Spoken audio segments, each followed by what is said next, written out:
тапсырма, мына ертегілер әлеміндегі ең қызықта болатын ертегі Жетілар ертегісі.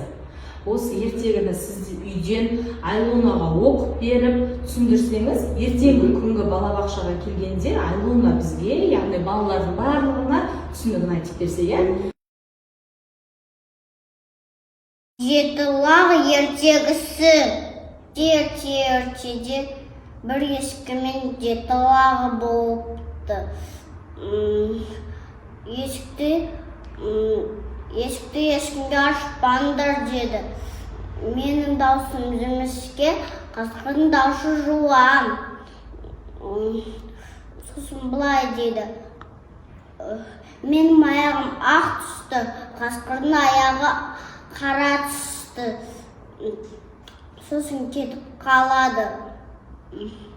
Есікке жақындайды да, лақтарым есікті аша ойындар деді.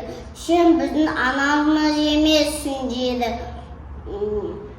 Сол кезде дүкеннен құрт сатып алып жейді. Сосын даусы жіңішке болады, есікті тоқылдатады. Лақтарым есікті аша ойындар деп. Сосын есік ашуға баратқанда тоқта дейді. Аяғына қарай, біз шаған есікті аспаймыз дейді. Біздің мамамыздың аяғы ақ түсті, сенің аяғың қара түсті дейді. Сосын не сатып алды да, ұн сатып алды да, сосын аяғына шекті.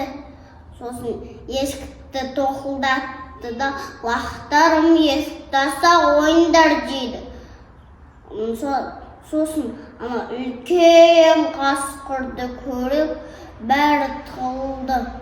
Сосын төртеуін тауып алып жеді. Даладан шықты да, ұйықтауға кетті. Мамасы келгеннен кейін сосып кетті. Лақтарым деп шақырады. Сағаттың қасына барып көрсе, мамасының даусын естіді. Мен сағаттың үстіндемін деді. Сосын сағаттың қасына барғанда жақтасты. Далаға шығып, мамасы деген тастарды жинады. Ескі деген қайсымен ине алып келді. Сосын есін кесті да, сосын тасты салып қойды.